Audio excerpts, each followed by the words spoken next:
Assalamualaikum warahmatullahi wabarakatuh. Bertemu lagi dengan saya, Ika, pada mata kuliah bisnis.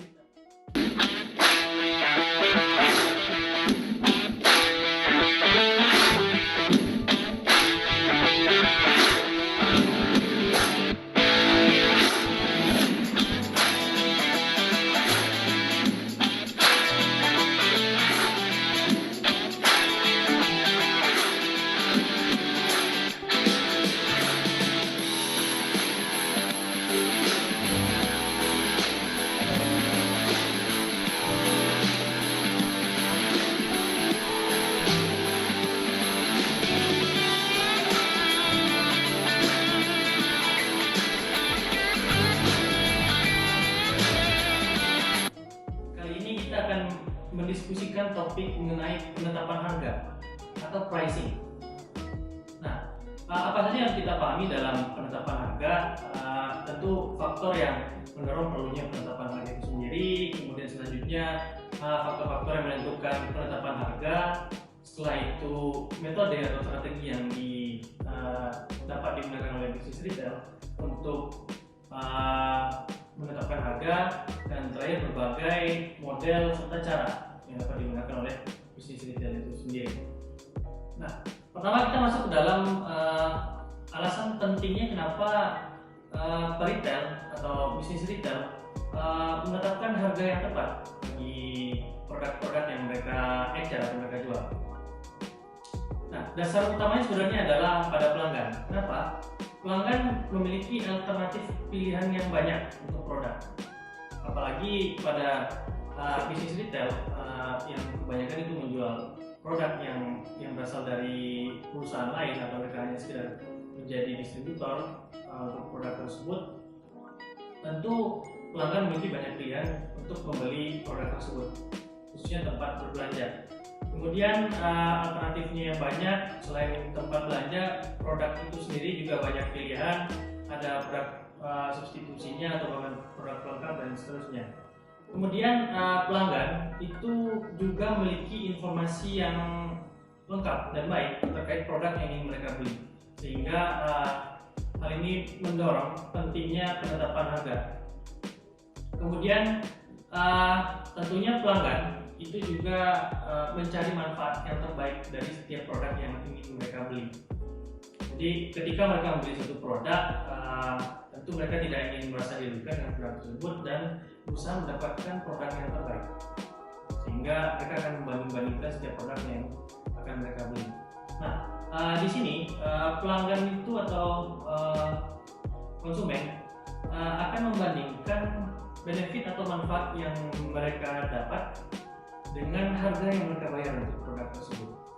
Bisa jadi di suatu tempat mereka beli produk lebih murah, tapi ternyata manfaatnya tidak seberapa dibanding produk di tempat yang lain mereka beli lebih tinggi harganya, tapi manfaatnya justru lebih besar.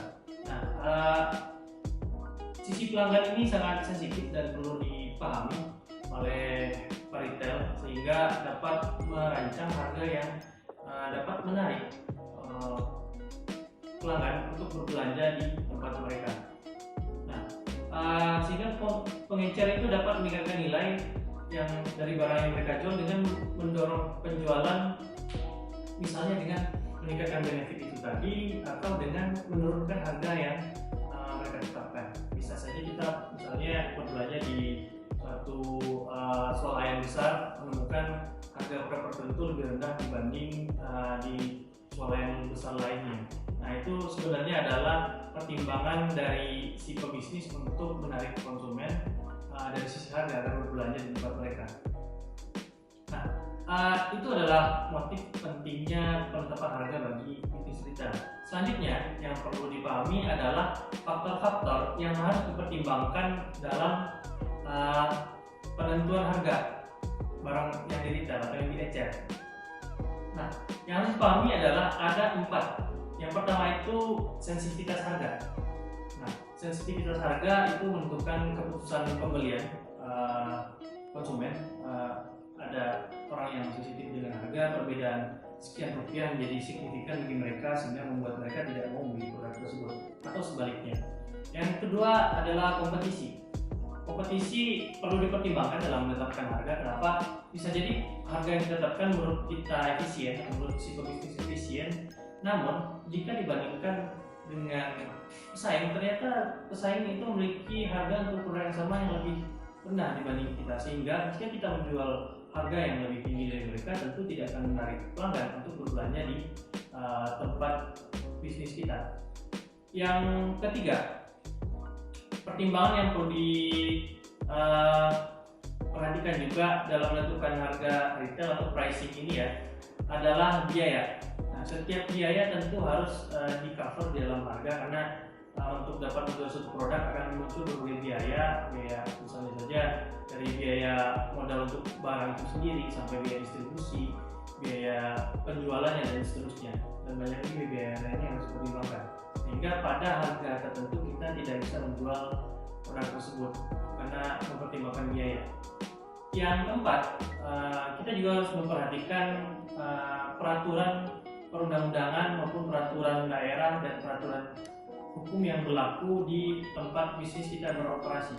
Setiap daerah, setiap negara atau setiap wilayah itu memiliki peraturan tersendiri untuk bisnis. Misalnya saja seperti yang dipahami di Sumatera Barat, itu seringkali diasosiasikan dengan belum majunya Kota Padang misalnya. Kenapa? Karena belum ada retail modern di sini. Nah, itu bukan karena bisnis mereka tidak mau masuk ke Kota Padang atau Sumatera Barat umumnya, tetapi karena adanya peraturan yang ditetapkan oleh pemerintah untuk melarang bisnis retail modern masuk ke dalam wilayah mereka dan melindungi pedagang kecil, khususnya masyarakat. Nah, peraturan-peraturan seperti itu yang perlu dipertimbangkan di dalam penetapan harga retail. Jadi kita juga tidak bisa menetapkan harga sesuai dengan apa yang kita inginkan, dan ada faktor-faktor yang harus dipertimbangkan. Kemudian peraturan yang berlaku yang sering harus jadi pertimbangan adalah misalnya kalau sebagai contoh kita membeli obat, ada harga eceran tertinggi, ada harga yang disarankan untuk produk tertentu dan seterusnya. Nah, itu juga bagian dari pertimbangan dalam penentuan harga retail. Nah, saya masuk ke faktor yang pertama tadi, sensitivitas harga dalam menetapkan harga untuk produk retail itu sangat penting tentunya, karena berkaitan sekali dengan elastisitas dan sensitivitas itu sendiri. Kemudian juga berpengaruh permintaan dari produk tersebut. Jadi ketika harga meningkat, bisa saja penjualan menurun. Kenapa? Karena semakin tinggi harga, tentu permintaan juga akan semakin rendah, sehingga mungkin pelanggan akan beralih kepada produk yang lain yang lebih bermanfaat menurut mereka. Kemudian permintaan bisa saja tinggi dan harga tetap tinggi, berarti barangnya dapat dikatakan tidak tersedia cukup banyak atau langka, sehingga walaupun permintaannya tersebut tidak sesuai dengan apa yang dipahami bersama, hal ini juga sering terjadi dalam penetapan harga. Kemudian contohnya untuk elastisitas harga ini dengan permintaan seringkali ditemukan di bisnis retail yang sedang melakukan diskon. Nah, mereka menjual produk murah, kemudian permintaan juga akan tinggi, produk mereka diserbu, dan dalam jangka waktu yang singkat produk mereka sudah habis terjual. Nah, jadi elastisitas harga itu juga menjadi penentu dalam penetapan harga. Tidak selamanya harga produk itu dapat ditetapkan dengan harga yang sama, bisa jadi harus dinaikkan, bisa jadi harus diturunkan sesuai dengan permintaan dan penawaran yang terjadi di pasar. Faktor yang kedua, kompetisi, seperti yang saya singgung tadi. Jadi dinamika persaingan membuat kita harus mempertimbangkan proses penetapan harga itu kembali. Kenapa ada banyak pesaing yang juga berusaha untuk menarik pelanggan, tentu mereka akan menetapkan harga yang juga menarik bagi pelanggan tersebut, sehingga seringkali menetapkan harga menjadi sesuatu yang bersifat tricky, gampang-gampang susah. Dia terlihat dapat dengan mudah diatur, tapi ternyata ketika kita coba menerapkan pada tingkatan tertentu justru malah tidak mengundang konsumen untuk berbelanja di tempat kita. Nah, yang seringkali dilakukan kompetitor untuk menarik pelanggan yang paling umum adalah dengan menurunkan harga pada level yang sangat murah, sehingga produk yang kita jual yang sama itu tidak dibeli di tempat kita dan malah dibeli di tempat yang lain karena ada pesaing yang menetapkan harga yang lebih murah daripada yang seharusnya. Nah, di dalam kompetisi, pebisnis juga khususnya di bisnis retail itu harus sering mengumpulkan data mengenai harga yang ditetapkan oleh kompetitor. Supaya apa? Supaya dapat menetapkan harga produk yang mereka jual atau harga barang dagangan yang mereka jual agar selalu kompetitif. Nah, kadang-kadang ada bisnis retail yang menetapkan harga pada level tertentu dan mereka jaga pada jangka waktu yang cukup lama.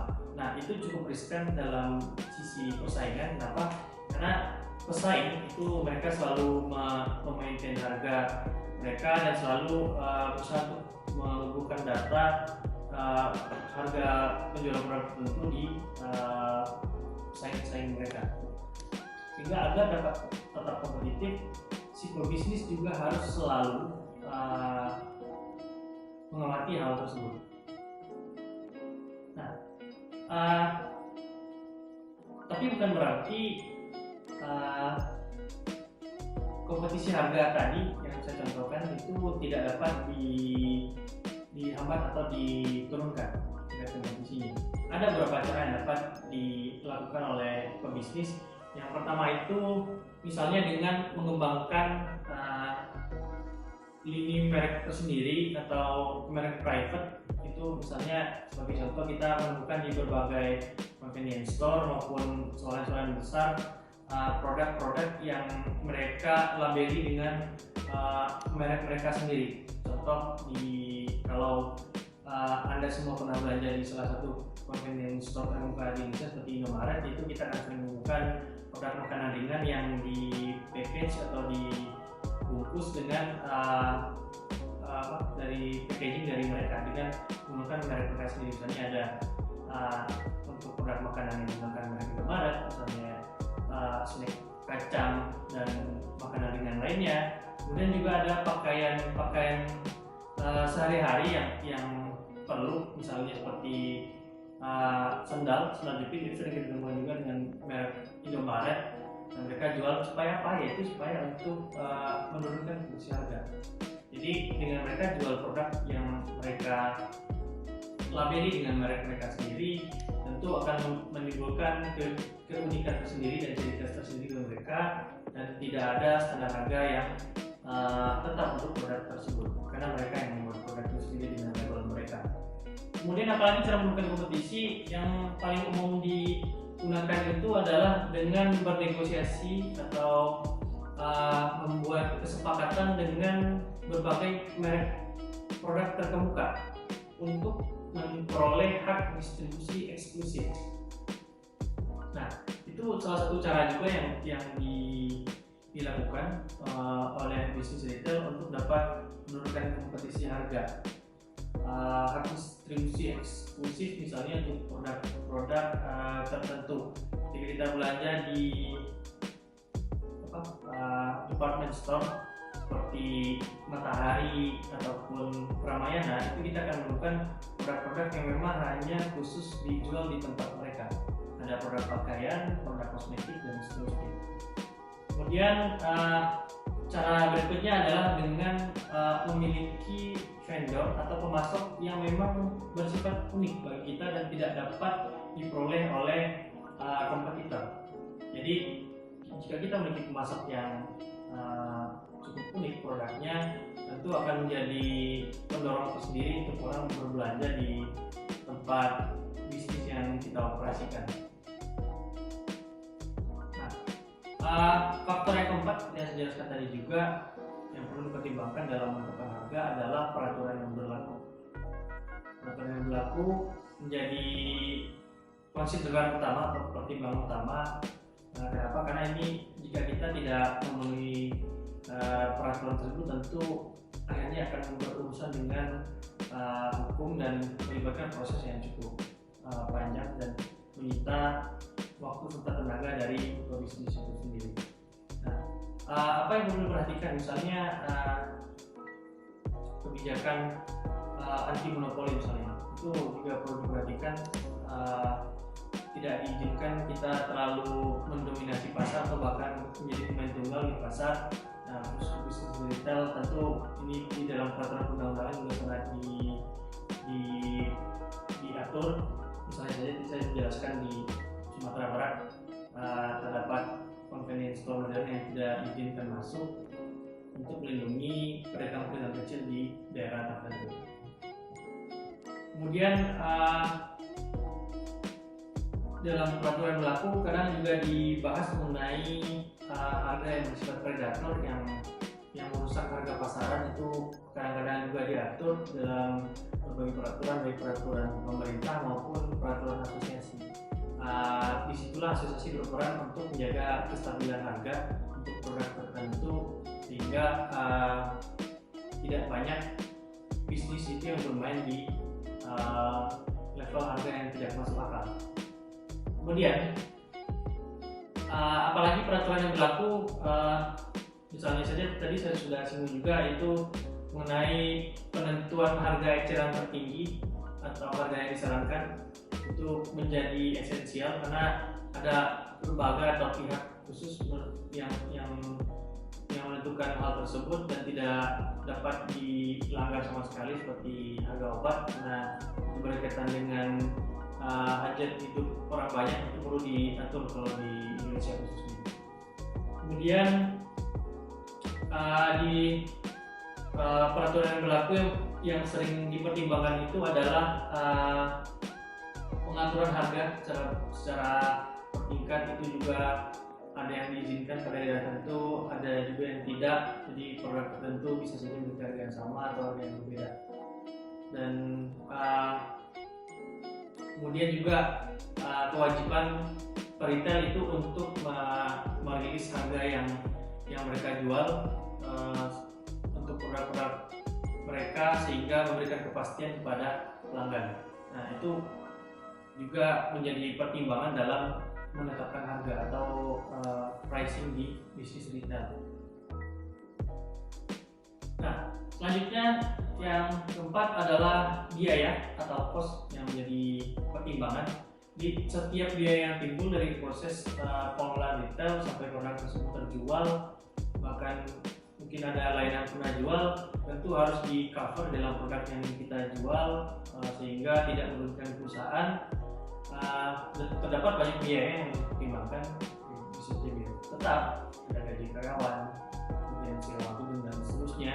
Kemudian ada biaya variabel yang banyak sekali yang harus dipertimbangkan dalam penetapan harga untuk produk yang dijual. Nah, itu faktor-faktor yang harus dipertimbangkan dalam menetapkan harga. Jadi dari yang kita pelajari hari ini dapat dipahami bahwa dalam menetapkan harga banyak sekali faktor yang harus dipertimbangkan. Tadi saya sudah singgung juga ada 4, dan setiap saat kita harus memperhatikan hal tersebut.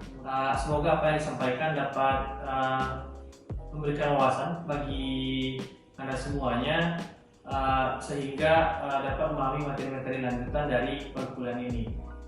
Saya rasa cukup untuk kali ini dan sampai ketemu dari kesempatan. Assalamualaikum warahmatullahi wabarakatuh.